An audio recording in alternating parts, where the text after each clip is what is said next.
여러분 안녕하십니까? 대구 경북 소식 전해드립니다. 올 여름방학에 대구 경북학교 70여 곳에서 1급 발암 물질인 성면 해체 공사를 할 예정입니다.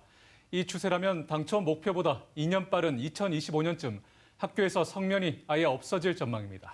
문제는 성면 해체가 엉터리로 이뤄지면 성면 위험에 노출될 가능성이 더 커진다는 점인데요. 속도보다는 안전성을 강조하는 목소리가 커지고 있습니다. 박재영 기자가 취재했습니다. 수도권의 한 초등학교 성면 해체 현장. 성면 오염을 막기 위한 비닐이 찢어진 채 인부들이 자재를 외부로 실어 나릅니다. 이뿐만이 아닙니다. 성면 가루가 외부로 배출되지 않도록 건물 안은 낮은 기압, 즉 음압이 유지돼야 합니다. 그런데 음압 측정기는 제대로 작동하지 않고 오류 경고까지 떴습니다. 성면 가루가 학교 여기저기 날아가 쌓이고 학생과 교직원이 흡입할 우려가 있는 상황이지만 관할 교육청에는 모두 문제 없음으로 보고됐습니다. 수치도 어긋나게 하고 다 오염시키고 있는데 하얀 비닐 안에 일어나는 불법 행위들을 다 못 보는 거예요. 밖에 사람들은, 모니터단들은. 한 성면 해체 전문가는 일정상 부실 해체가 어쩔 수 없다고 토로합니다. 여기에 감리 묵인과 교육청의 인력 부족, 비전문성까지 더해지다 보니 불법과 탈법, 조작이 끊이지 않는다는 겁니다. 공사 기간을 마치기 위해서 이제 무리하게 10시, 11시 이때까지 이제 야간 작업을 합니다. 그러니까 거짓으로 소리만 내는 거는 측정 기록, 그리고 음압 기록, 이런 게 다 거짓이고요. 환경보건시민센터에 따르면 지난해 말 기준 대구와 경북교육청 내 초중고 기타 학교 1,444개 가운데 성면이 남아있는 학교는 39.4%인 569개입니다. 올해 5월 기준 학교 전체 면적으로 따지면 대구는 9%, 경북은 20% 정도 성면이 남아있습니다. 올 여름방학에는 대구와 경북에선 71개 학교에 성면 철거 작업이 예정돼 있습니다. 지금 속도대로 진행한다면 정부가 제시한 2027년보다 2년가량 빨리 모든 학교의 성면 철거가 완료됩니다. 전문가를 한 명 더 이제 추가를 해서 성면 공사를 진행하라. 법적인 기준보다 더 강화해서 지금 진행을 하고 있거든요, 경북 같은 경우는. 학부모와 환경단체는 안전하게 철거하는 게 더 중요하다며 속도전의 우려를 나타내고 있습니다. 교장이나 교감 선생님과는 독립적으로 의견을 낼 수 있는, 특히 환경 감수성이 높은 그 학부모님들을 선정할 수 있는 노력이 필요할 것 같습니다. 1급 발암 물질이 학생들에게 영향을 미치지 않도록 성면 건축물 부분 철거를 지향하고 교육청의 수시 현장 점검, 학생과 교직원의 성면 노출 여부에 대한 모니터링도 강조하고 있습니다. MBC 뉴스 박재영입니다.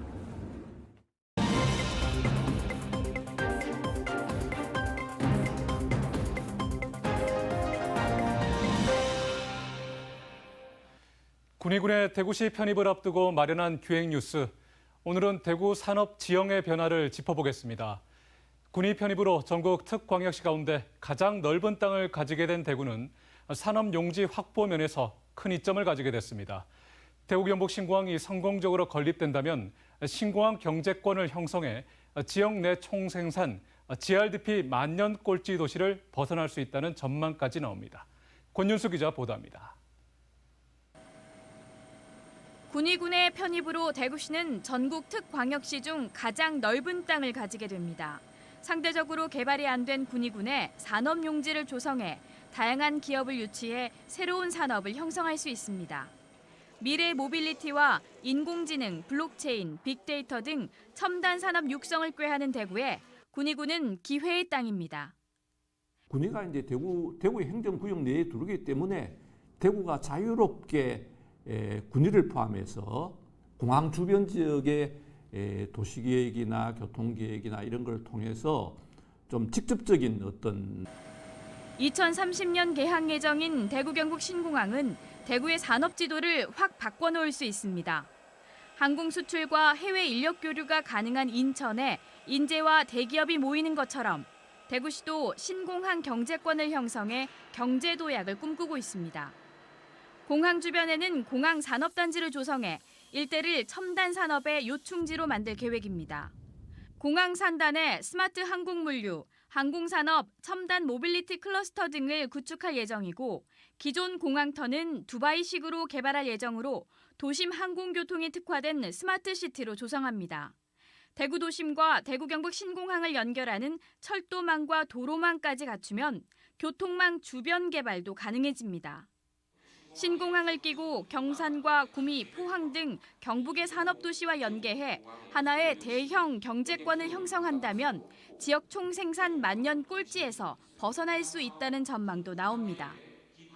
경북은 경산, 칠곡, 구미 이런 것들과 연계가 됐을 때 여러 가지 복합적인 기능이 신도시 중심으로 이루어진다면 향후에 그 지역 내 총생산이 전국 최하위 수준에서 벗어나는 전환점이 될 것이다. 이렇게 지금. 군위군의 강점인 농업도 대구의 기회가 될 수 있습니다. 7월 이후 대구시 농업 인구는 5만 9천여 명, 전국 대도시 중 최다로 인공지능, 블록체인, 빅데이터를 농업에 입힌다면 스마트 농업으로 세계적 경쟁력을 갖출 수 있습니다. 새로운 공항 건립을 위해 추진한 군위군의 대구시 편입. 대구 경북 신공항이 성공적으로 건설되기만 한다면 침체에 허덕이던 대구의 경제 판도 자체가 달라질 것으로 기대를 모읍니다. MBC 뉴스 권윤수입니다. 대구시가 2030년 개통 예정인 도시철도 4호선 기본계획을 확정 발표했습니다. 노선은 기존 발표대로 수성구민운동장과 동대구역, 검단공단을 거쳐 이시아폴리스를 잇습니다. 역사는 공고 내거리와 경대교역을 추가해 12곳으로 늘었고 엑스코역은 북쪽으로 150m가량 옮겨 엑스코와 종합유통단지 접근성을 높이기로 했습니다. 차량 형식은 철제 차륜 AGT 방식, 차량 기지는 내년 4월 폐쇄되는 대구 도축장터로 결정했습니다. 4호선 기본계획안은 다음 달 시의회 의견 청취를 거친 뒤 국토부 승인을 받을 예정입니다. 대구 중구청이 간부 공무원의 직장 내 괴롭힘과 금품 수수 의혹에 대해서 감찰에 나섰습니다. 팀장급 공무원이 폭언과 성희롱 발언 등으로 직원들을 괴롭혔고 금품 수수 등 업무 관련 업체와 유착 의혹이 있다는 내부 고발에 따른 조치입니다. 현재 팀장과 직원들 사이 분리 조치가 이루어지지 않고 있는 가운데 중구청 감사팀은 감찰이 진행 중이라고 밝혔습니다. 대중교통이 취약한 농촌 지역을 중심으로 1,000원 정도 내고 탈 수 있는 마을 택시가 운영되고 있습니다. 경산시도 마을 택시를 1,000원 행복 택시로 이름을 바꿔 대폭 확대해 운영하기로 했습니다. 경북에선 처음으로 밤 늦게까지 학교에 남아 공부하는 고등학생들도 이용할 수 있습니다. 한태영 기자 보도합니다. 시내버스가 다니지 않는 경산의 한 외딴 마을입니다. 20여 가구가 사는 경산시 용성면 용산리. 박정자 할머니가 택시를 부릅니다. 택시 용산 1리로 좀 와주이소. 예, 안녕하십니까. 예, 용산 1리에 회관에 출발하겠습니다. 주로 이 마을 주민들을 태워주는 택시기사 김갑환 씨는 시내버스 요금과 같은 1,400원을 받고 시내버스가 다니는 곳까지 태워줍니다. 2015년부터 경산 6개 마을 50여 명에게만 지원하던 경산시의 마을 택시 제도입니다. 버스 기다리려고 하면 그좀 거리가 가려고 허리가 아파가지고 택시 부르면 좋지. 주민들 요구가 늘어나면서 경산시는 사업을 확대하기로 했습니다. 1,400원 마을 택시 대신 1,000원 행복 택시로 이름을 바꾸고 다음 달 1일부터 시행합니다. 혜택을 받는 주민은 18개 마을 440가구 주민으로 10배 가까이 늘게 됩니다. 무분별한 이용과 부정 이용을 막기 위해 한 달에 10차례로 제한했습니다. 먼 거리 공차 보상금제를 도입해 택시기사의 불만도 덜어줍니다. 경북에서는 처음으로 야간 자율학습에 참여하는 경산 지역 7개 고등학교 125명에게도 1,000원 택시를 제공합니다. 행복택시 사업을 통해 대중교통 이용이 불편한 지역 주민들이 소외감을 느끼지 않도록 하고 그동안 늦은 기간 문제로 야간 자율학습을 하지 못했던 고교생들의 학습권 향상과 자녀들의 귀가를 위한 부모님들의 부담이 줄어들 수 있었으면 합니다. 경산시는 올해 말까지 1,000원 행복택시 제도를 시행한 뒤 내년부터는 대상 마을과 주민들을 늘릴 계획입니다. MBC 뉴스 한태현입니다. 임종식 경북교육감이 두 번째 임기를 시작한 지 1년을 맞아 주요 성과를 발표했습니다. 3년 연속 전국 최고 취업률을 기록한 경북 직업계 고등학교의 경쟁력 등을 꼽았는데요. 하지만 현재 논란이 되고 있는 교육청 공무원들의 선거 개입과 자신의 뇌물 사건에 대해서는 말을 아꼈습니다. 이도훈 기자가 보도합니다. 2018년 첫 당선 이후 재선을 거쳐 5년째 경북 교육의 수장을 맡고 있는 임종식 교육감. 하지만 뇌물수수 등 4개 혐의로 재판에 넘겨지고 교육청 간부들이 선거 개입과 불법 후원금 제공으로 무더기 기소되면서 리더십이 크게 흔들리고 있습니다. 하지만 두 번째 임기를 시작한 지 1년을 기념한 기자회견에서 임 교육감은 관련 사안에 대해 말을 아꼈습니다. 법정에서 다투게 될 그런 문제이기 때문에 지금 제가 이 자리에서 말씀드리는 건 적절치 않다고 생각합니다. 양해해 주시기 바랍니다. 임종식 교육감은 두 번째 임기 1년을 경북 교육이 세계 교육의 표준으로 도약하기 위한 초석을 다진 시기였다고 자평했습니다. 특히 올해 고입 결과 타지에서 경북으로 유입한 학생 수가 1,300여 명으로 떠난 학생보다 5배나 더 많은 점을 최대 성과로 꼽았습니다. 경북 직업계 고등학교의 높은 취업률이 학생들의 경북행을 이끌었고 5년 연속 전국 기능 경기대회 1위를 차지하며 경쟁력도 입증했다고 설명했습니다. 내년부터는 동남아 등 외국인 신입생도 입학할 예정입니다. 직업계고의 외국인 유학생 유치는 경북교육청이 전국에서 처음 시도하는 것입니다.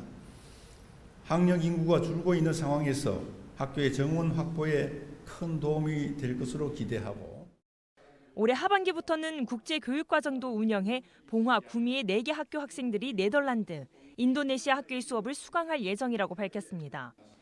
경제 관련 수업 강화도 성과로 꼽았습니다. 올해 경북 지역 초중학교에 찾아가는 경제교실은 지난해보다 2배 많은 약 800회 이상 운영될 예정입니다. 지역 특색에 맞는 경제교육을 통해 급변하는 대내외 경제 환경에 유연하게 대응할 수 있는 경제 소양을 기르겠습니다. 최근 논란이 된 수능시험 킬러 문항 배제에 대해선 공교육 과정 내의 문제로 난이도를 높이면 된다며 찬성 입장을 밝혔습니다. MBC 뉴스 이도훈입니다. 봄배추 재배 농가들이 기후변화로 병해충 피해가 커지면서 대체 작물로 양배추를 선택하고 있습니다. 제주도와 남해안이 주산지인 양배추를 경북 영덕에서 대규모로 재배하는 시도는 이번이 처음인데요. 단위 면적당 생산량이 많고 수익도 높아서 양배추 재배에 참여하는 농민이 늘고 있습니다. 최근엔 대만 수출길도 열었습니다. 김영애 기자가 보도합니다. 영덕에서는 대규모로 처음 조성된 양배추 재배단지입니다. 3개월 동안 정성스레 길러 알이 꽉 찬 양배추를 수확하고 있습니다. 영덕에서는 많은 농가에서 봄배추를 재배해왔지만 2, 3년 전부터 기후변화로 병해충이 심해지면서 양배추를 대체 작물로 바꿔나가고 있습니다. 그전에는 배추 갖고 수확을 좀 봤지만은 이상 기후 때문에 농가에도 양배추를 선호를 하고 있습니다. 좀 안전하고 도움이 돼요. 농민들인데. 영덕군이 지난해 시험 재배로 지역 기후 특성에 맞는 양배추 대량 재배에 성공했고 재배 면적이 최근 10여 헥타르로 늘었습니다. 해외 판로도 새롭게 개척해 올해 생산된 460톤의 양배추를 대만에 수출하기 위한 협의가 진행되고 있습니다. 대만 측 바이어와 계속 양배추 판매 확장을 위해서 홍보를 하고 있고요. 그리고 생산 측면에 있어서 농자재와 그리고 지원 금액을 점차 늘려나갈 계획입니다. 급격한 기후 변화에 따라 지역 특성에 맞는 대체 작물 연구가 지자체마다 새로운 과제가 되고 있습니다. MBC 뉴스 김혁일입니다. 박영서 경북도의회 부의장이 최근 경북교육청 행사에서 자신을 초대하지 않았다며 폭언과 욕설을 하고 예산을 삭감하겠다고 발언한 데 대해 경북교육청과 공무원 노조에 공식 사과했습니다. 박 부의장은 입장문을 통해 신중하지 못한 행동으로 마음에 상처를 입은 교육 관계자 여러분에게 죄송하다며 도의회 의장실에서 공무원 노조위원장에게 사과문을 전달했습니다. 오늘 오후 4시 20분쯤 대구 중구 서문시장 주차장 출구에서 70대 여성이 몰던 승용차가 맞은편 노점과 인도로 돌진했습니다. 이 사고로 70대 노점 상인이 다리가 부러지는 등 크게 다쳤고 승용차 옆자리에 타고 있던 80대 남성도 얼굴 등을 다쳤습니다. 경찰은 정확한 사고 경위를 조사하고 있습니다. 폭염특보가 내려진 어제 대구 경북에서 온열 질환자가 잇따라 발생했습니다. 어제 오후 1시 10분쯤 대구시 중구에서 집회에 참석했던 30대 여성이 어지럼증 등 열 탈진 증상을 보이며 쓰러져 병원으로 옮겨졌습니다. 경북에서도 어제 오후 7시 반쯤 성주군 선남면의 참외 비닐하우스에서 일하던 30대 여성이 어지럼증을 호소하며 쓰러지는 등 어제 하루 대구 경북에서 열 탈진 환자 4명이 119에 신고됐습니다. 오늘 오전 7시 12분쯤 경북 울진군 근남면 망향정 해수욕장 인근 바다에서 조업 중이던 어선 그물에 상어가 포획됐습니다. 발견 당시 상어는 살아있는 상태였고 길이 185cm 정도의 악상어인 것으로 파악됐습니다. 울진 해경 관계자는 악상어는 온순해 공격성이 낮지만 사람에게 위험한 청상아리나 백상아리도 나타날 수 있다며 주의해달라고 당부했습니다. 경북 예천에서 고등학생인 선배가 후배끼리 서로 싸우게 시킨 뒤 이를 촬영한 영상이 학생들 사이에 유포돼 교육당국이 조사에 나섰습니다. 영상에는 예천읍 한 굴다리에서 고등학교 1학년 남학생이 다른 학교 동급생에게 여러 차례 주먹질과 발길질을 하고 주변의 다른 학생들이 이를 말리지 않고 지켜보는 모습이 담겨 있습니다. 예천교육지원청은 학교폭력 신고를 접수하고 각 학교를 통해 사실관계를 확인하고 있다고 밝혔습니다.